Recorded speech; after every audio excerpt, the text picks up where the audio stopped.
The nuke sits before you, its potential for destruction humming in the air. With a flick of your controller, you could reduce Megaton to ash, but your finger hesitates. Why? In Grand Theft Auto, you wouldn't think twice about a little digital destruction. So why does this choice in Fallout 3 feel so heavy? It's just a game, you mutter, trying to shake off this unease. At this moment, you are an Oppenheimer with a game bed, but deep down, you know it's more than that. This isn't just about pixels and polygons anymore. It's about the weight of a choice, even in a world where the consequences are virtual. The twisted landscape of this virtual morality really redefines what it means to be evil. In a world where you, a person of blood and flesh, sometimes hesitates over your atrocities on random NPCs, but other times you embark on unbelievable rampages. For what? Just for fun? Such contrast. But why? In the gaming world where we can be heroes or villains with the press of a button, why do we almost always choose to be good guys? And I'm not talking about the villain route after you played the game like 100 times over and over and over again. I'm talking about your very first play. Let's face it, in the real world, most of us try to be a decent human beings. We don't exactly go around stealing cars or nuking towns on a whim, but in games, that's where we can be little let our inner demons of the leash, right? And that's where we get games like God Simulator. But even in the consequence free zone of pixel and polygons, we are not as morally flexible as we might think. In fact, a whopping 97% of players prefer to play as a goody two shoes rather than dastardly villain in Fallout 3. But why? What makes us cling to our moral compass even when it's made of code instead of conscience? Have you ever pondered the ethics of the virtual world? From the sun-soaked streets of Los Santos to the irradiated waste of Capital Wasteland. Why does being bad feel so good in some games and so gut-wrenchingly awful in others? It's like our moral GPS gets seriously confused. In one game, you're agonizing over stealing a loaf of bread, and in another, you're building a criminal empire, and your biggest concern is whether your evil lair has enough neon lights. Let's be real. Who hasn't reckled maniacally while leading a conga line of police cars on a merry chase through the city? In GTA, morality is as flexible as rubber band and just as fun to play with. You can mode on pedestrian like you're trimming virtual grass, and the only consequence is temporary timeout if the cops catch you. It's a digital playground where your moral compass spin like it's caught in a tornado. What's the difference? Why does one game turns us into a crackling agents of chaos, while other has a agonizing or dialogue choices? Perhaps the real question isn't why we sometimes act more like villains in some games, but why in some games it's very difficult to make unethical choices. So what gives? Why does unleashing your inner psychopath feel like a joyride in one game and guilt trip in another? Well, it all comes down to one word: consequences. In GTA, the world is your oyster, and by oyster, I mean punching bag. Those NPCs you are terrorizing, they are about as deep as puddle in a mojo. They exist to populate your playground, not to make you feel bad about your life choices. It's like having a reset button on reality. Go wild, get caught, respawn, rinse and repeat. But Fallout, oh boy, Fallout doesn't play like that. In the wasteland, every choice you make sends ripple through the world like a pebble in a radiated pond. And with that, are you ready to nuke a town? Or will you be its savior? Let's find out. Ah, welcome to Megaton.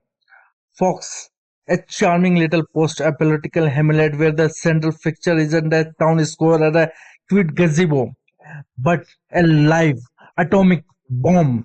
Yes, talk about explosive real estate. You meet some locals here. The locals eye your bold suit like it's the latest Westland fashion. Since they know you are a world dweller, some are friendly, offering you a warm welcome and some explanation of what's happening in town with a slightly irradiated cola.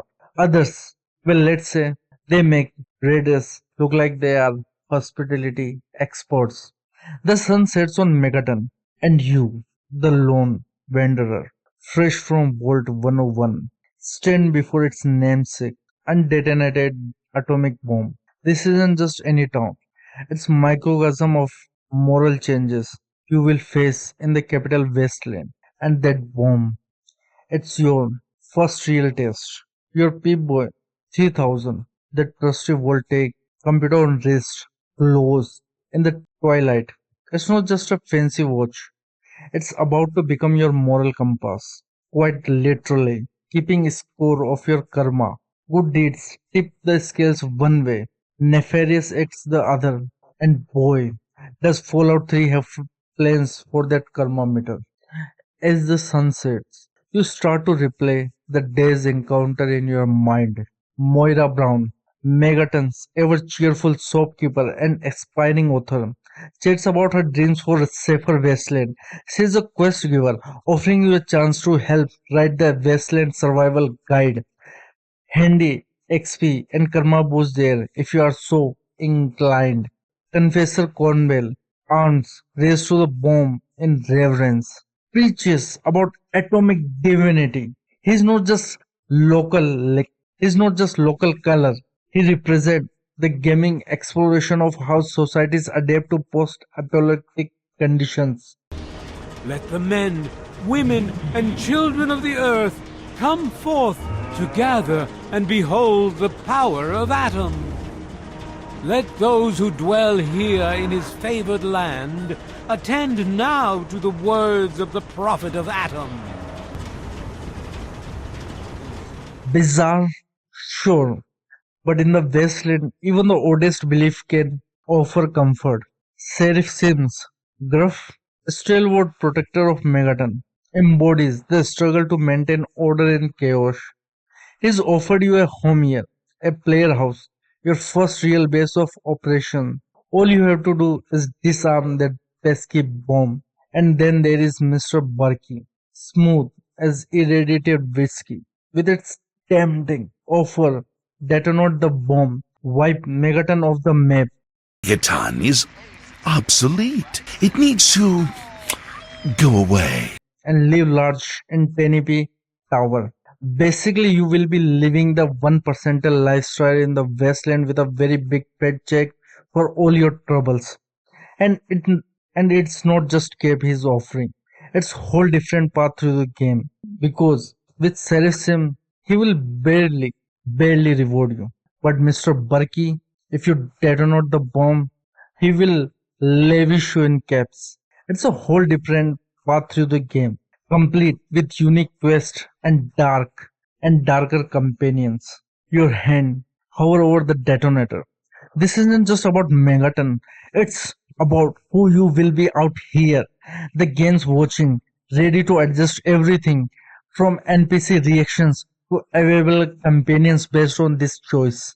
And this is the first instance of this game where it serves you its first dilemma in three choices. First choice, channel your inner supervillain, nuke that town, and swim in caves like a post-apocalyptic Scrooge McDuck. Here's the key and deed to your new master Second choice, play the hero, save the day, and earn the undying gratitude of bunch of pixel people. Shrug, walk away, and go hunt some mole rats, as in option 3. But let's face it, who actually does that, man? And if you decided to save Megaton, you are looking at a positive karma, cheaper goods from traders, and followers like the Noble Star Paladin Cross blow it up and expect higher prices, hostile Westlanders, and morally flexible companions like the Raider Jericho. But Fallout 3 isn't dealing in pure black and white. That karma meter has a neutral zone too. Because the Wasteland isn't about easy choices Maybe you will disarm the bomb, but still everything that isn't nailed down. The game's ready for that, offering perks that play to all styles.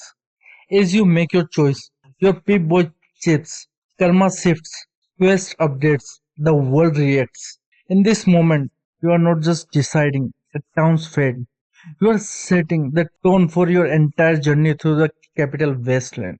Contrast to GTA, where your consequences in playthrough barely even matters.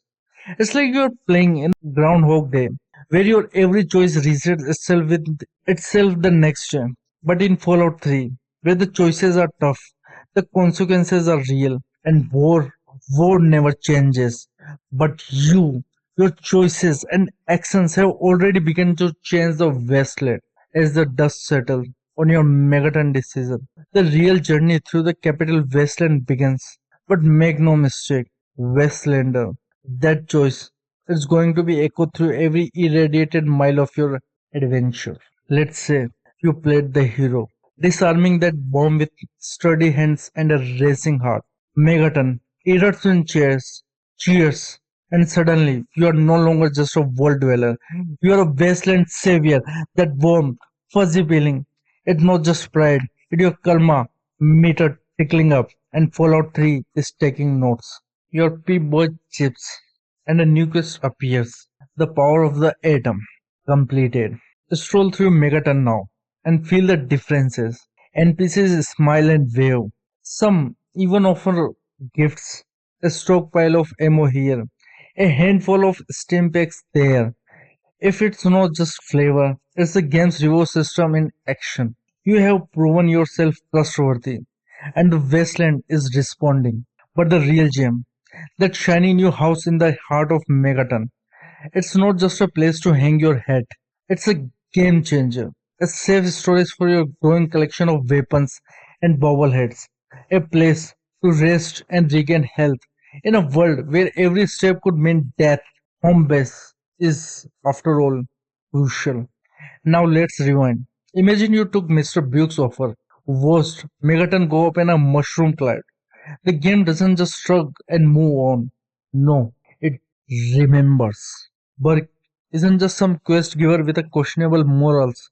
He's a window into a twisted psyche of those who see the apocalypse not as tragedy, but an opportunity. His smooth words and promise of wealth are the siren song of power in a world where might often makes right. His offer, and you are not just nuking a town, you are nuking your own moral compass. Your P-boy crackles as you detonate the bomb, and that sound is not just your radioactive interference, it's a game gleefully adjusting your karma, your reputation, your very identity in the digital wasteland. And that explosion is not just spectacular graphics, it's Fallout 3 redrawing the map, closing off quests, eliminating NPCs. Moira Brown might survive as a ghoul, a walking reminder of your haunting choice, offering a twisted version of her questline. Say goodbye to your bobbleheads, which only can be found in the town you just blew up. Say goodbye to the entire side quest with the trading up of equipment and guns with your safe house all just gone. And that's how Fallout 3 welcome you to the evil part of the game. But that's where Fallout 3 shows the wasteland wisdom. The evil path isn't just a carnival of cartoon villainy. It's a slippery slope, a masterclass in the corruption of power. Your new home in Tenpenny Tower isn't just a luxury suite. It's a gilded cage, a constant reminder of what you have done. The view from your balcony, a crater where a community once stood. It's not just atmospheric, it's the game's way of forcing you to comfort your choices. But the real genius, the game, keeps tempting you. Now that you have crossed one line, why not cross another and another? Paradise Falls, a heaven for slavers, suddenly doesn't seem so bad, does it? The Enclave, with their promises of order through force, start to make a twisted kind of sense, doesn't it? Fallout starts to pull you into the dark side with a force. Your Pip-Boy keeps track of it all. Karma, dropping, certain quest of closing off, others opening up. It's not just a game mechanic, it's a mirror showing you the person who you are becoming. Remember those friendly NPCs who once welcomed you? Now they recoil in fear or attack on sight. Traders charge you more. Some refuse to deal with you entirely. It's not just flavor text, it's the game's economy shifting, making your evil deeds have tangible consequences. And let's talk about companion. Say goodbye to the noble fox or the stalwart star paladin cross. Your new friends, they are morally bankrupt as you. Clover, a slave with a twisted devotion to her master. Jericho, an ex-rider who has never quite left his violent past behind. They never, they're not just extra guns. They are reflection of your fall from grace. And as you progress into the main quest, searching for your father and secrets of Project Purity, your choices haunt you. NPCs remember, the game remembers, and your father, when you finally find him, the disappointment in his eyes isn't just a scripted reaction, as the game judgment on your journey. You wanted power in the wasteland. Congratulations, you have got it. But power comes at a price. It's a lonely at the Tenepe Tower. Allies are scarce, enemies are plentiful, and trust, it's rarer than a pristine new cola machine. In the end, Mr. Burkey's offer isn't just a quest choice. It's a Fallout 3 asking you, how far will you go? What line will you cross? In a world that's already ended once, are you the hero it needs or the villain it deserves? So, Wastelander, as you stand in the shadow of Tenepe Tower, caps in your pocket and blood on your hands, remember, in the capital Wasteland, power, corrupts, and Fallout 3, it's more than happy to show you just how absolute that corruption can be. And this is what a game. It doesn't give choice on whether to be evil or not. Can never truly transcend to the upper echelon in a stage of storytelling. It lacks depth, which mirrors our own very world. It has consequences which can never be crafted by games which turn off your brain and have fun. Again, I'm not saying one game is better than other. It depends on your preference. What I'm talking about here is something which immerse you in, give you real choice, real freedom, to bring real change in the world. And you know what happens when you don't have choice or when you don't have this freedom. And when that happens, you get Fallout 4. Bethesda, as they are, in their next iteration, make sure to rip out all the complexity of morality which made the game immersive and gave us the train wreck of a Fallout 4, which is the moral dilemma of which color badge you want to wear in your next Starbucks visit. In Fallout 4, Force, Hart tried to shake things up. It kind of forgot what made choices matter in the first place. Gone is the karma system that once gleefully tracked your every misdeed. Instead, we get watered down version of morality that's about as impactful as Red Roach bite on power armor. Sure, you can still be jerk in dialogue, shooting sarcastic comment like they are mini nukes. But most of the time, it feels like you are choosing between yes, sarcastic yes, question mark yes, and not right now. But eventually, yes. It's about as morally complex as deciding whether to have a sugar bombs or fancy lead snack cakes for breakfast. The faction system, which should have been the crown jewel of moral decision making, ends up feeling more like a picking a team for Westland dodgeball. You are reloaded, pun intended, absolutely, into eventually betraying all but one faction. It's less about navigating a complex moral landscape and more about deciding which flavor of good guy you want to be. Even your companions, those walking, talking barometers of your moral choice in previous games, seems to have developed a case of ethical nearsightedness. Sure, they will comment on your actions, but their approval system feels more like a dating sim than a true reflection of your moral standing in the wasteland. And let's not forget the settlements. Oh my god, the settlements. Another settlement needs your help. This just never ends. Become less a call to heroism and more a reminder that being good in the Commonwealth is less about making hard decisions and choices and more about being everyone's post-apocalyptic handyman. You are not hero, you are not a villain, you are just another NPC doing his NPC handyman things. Don't get me wrong. The Commonwealth is a blast to explore, and the gameplay is tighter than a Voltec Voldor. But when it comes to meaningful moral choices, Fallout 4 is shooting blanks. It lacks evil. The evil is nowhere to be seen, nowhere to be choose. And what are you without evil? It's a stark reminder that in the world of RPGs, having choices isn't enough. Those choices need to be matter, to have weight, to make us pause and think what kind of wasteland wanderer do I want to be? And in such gameplay, you can never really be a evil because instead of the game giving you a choices of free will to cast your own justice on the desolated worlds, it spoon feeds you on the predefined good and evil path, which actually take the true freedom from the game.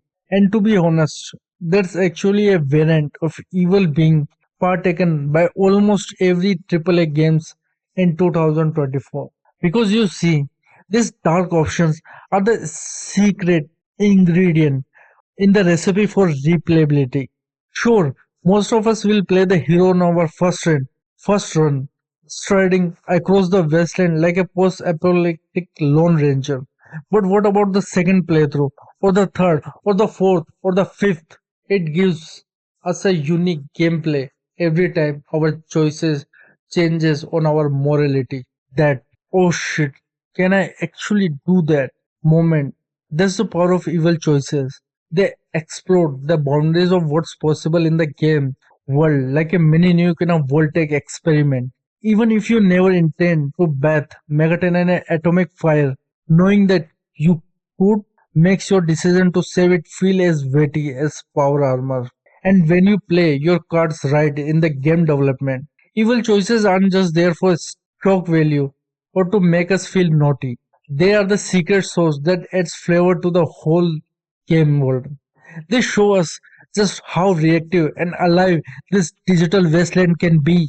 And here's where Fallout New Vegas shines really bright with its multifaceted choices which always remain away from pure black and white and form a gray area for itself.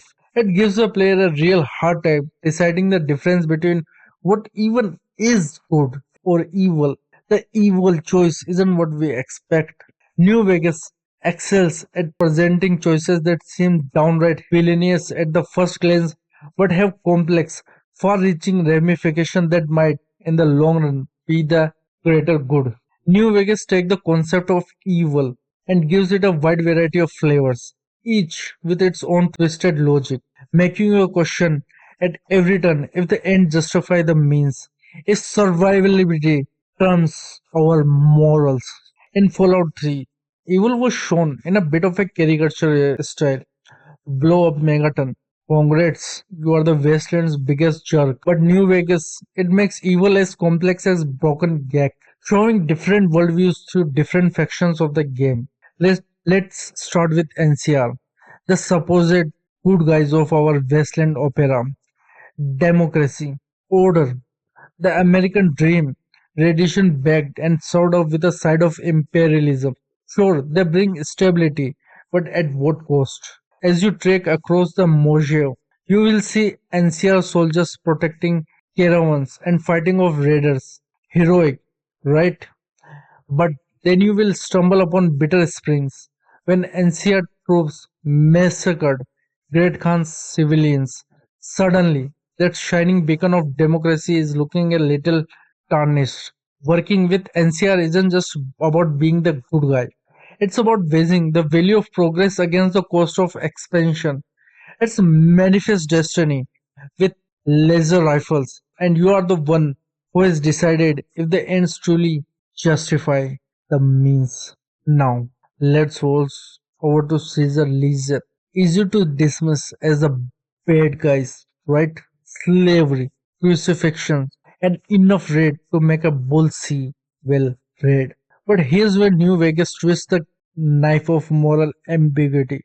Visit Legion controlled territory, and you will find safe roads, no raiders, no drug abuse in a world where death lurks around every corner. Is harsh order better than a chaotic freedom?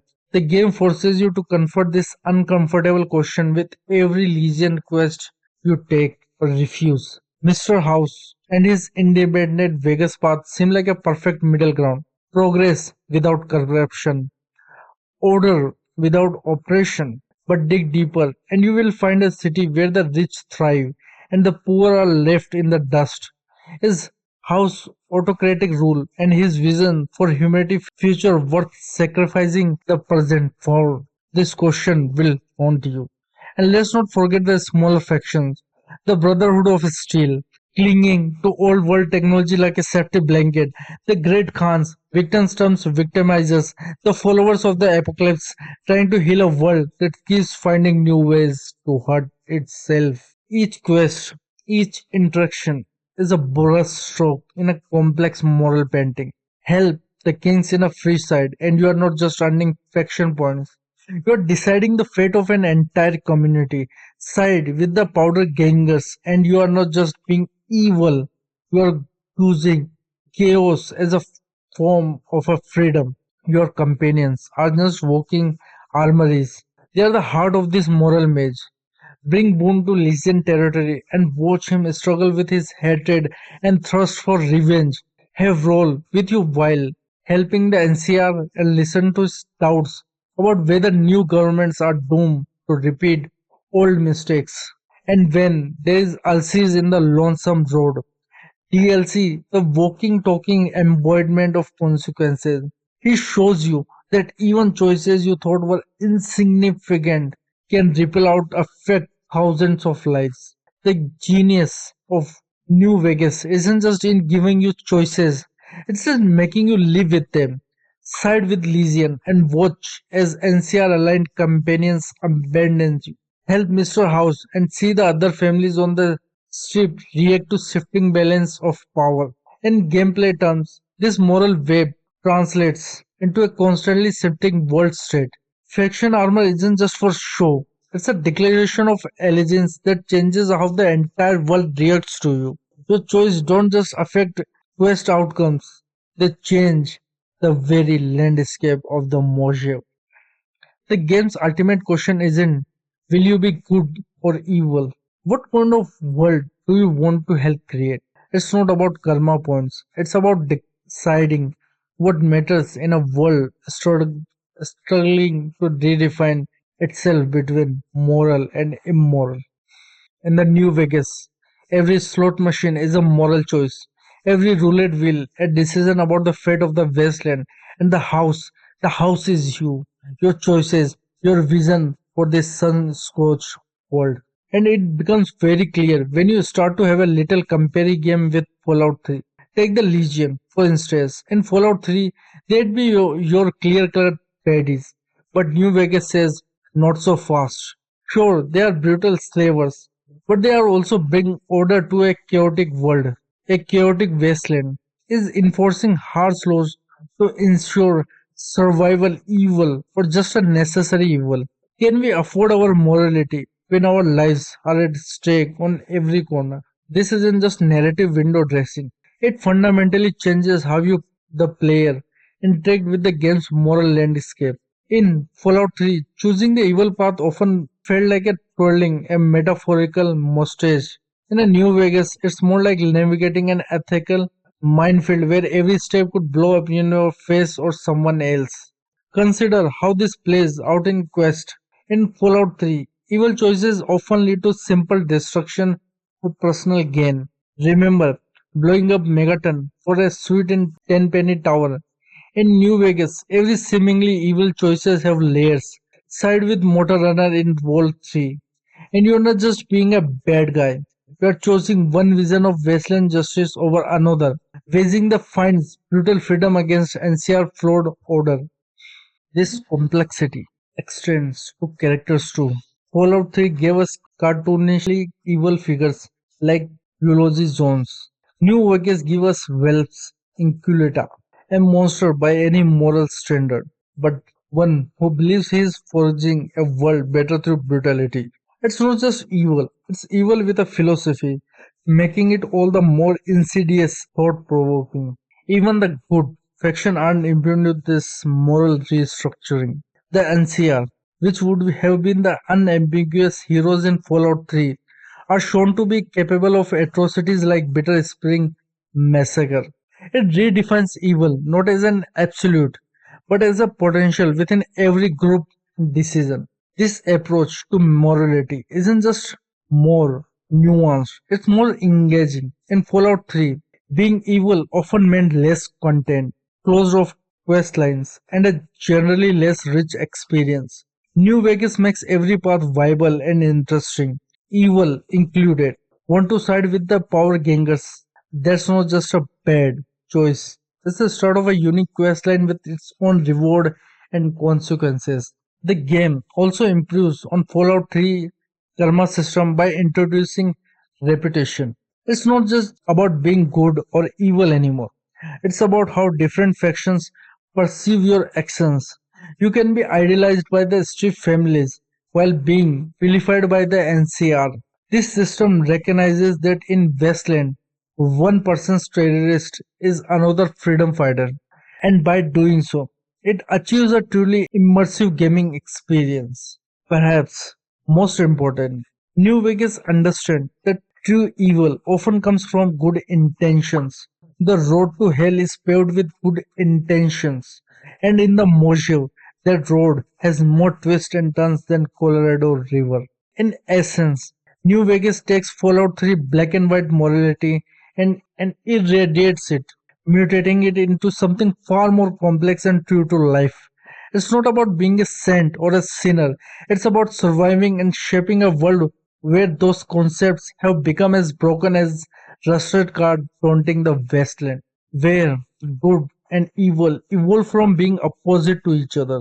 They start to weld together to form a sandcastle of narration and world building which shifts and shapes on every path and decision you make, each with its own advantage and disadvantage, but never being completely good or evil. At its core, that's role playing is all about choice.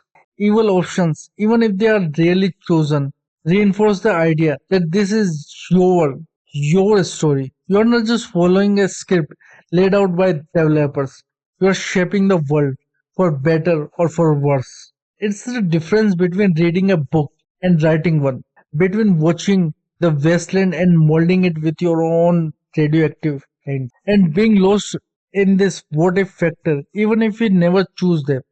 These dark options fuel our imagination like fusion core power armor. They are the subject of late night conversation with fellow Wastelanders. They spark for heated debates on Holoto forums and the bread and butter of countless YouTube videos. What if I sided with Legion? What if I destroyed the Citadel? What if I let the tunnelers overrun the Moshav? These questions keep the game alive in our minds long after we have put down the controller. They are whispers that call us back to the wasteland, tempting us to start a new game, to see the road not taken. And I'm not saying that since game like that don't offer such complexity in mechanics, it becomes less impressive or fun. In fact, I had my own fair share of blast with my friends in GTA. But in games like Fallout Vegas, when you truly experience it, you will lose something of your innocence which you didn't even know existed before. It gives you a different perspective in the digital world which you molding as well as the real world you're living in it. It opens up basically a new way to experience the world around you. In the end, evil choices in games aren't about a being bad. They are about as being human. A concept of evil needs to be exist in games. Without darkness, light loses meaning. Without Caesar legion, NCR flows fade into obscurity. Without the option to nuke Megaton, saving it becomes mundane. These digital dilemmas, they are more than just code. They are mirrors, reflecting the complexity of our own moral landscapes. In a world of absolutes, games dare to explore the grey. They challenge us not just to be heroes, but to question what heroism means. Because you see, evil lurks not in the code, but in our choices. When we embrace the darkness in games, we eliminate the complexity of our own moral landscape. And in that questioning, we find something profound, the power of choice itself. So embrace the shadow options, explore the darker paths, because in the end, it's not about being good or evil, it's about understanding the hero and villain within us all.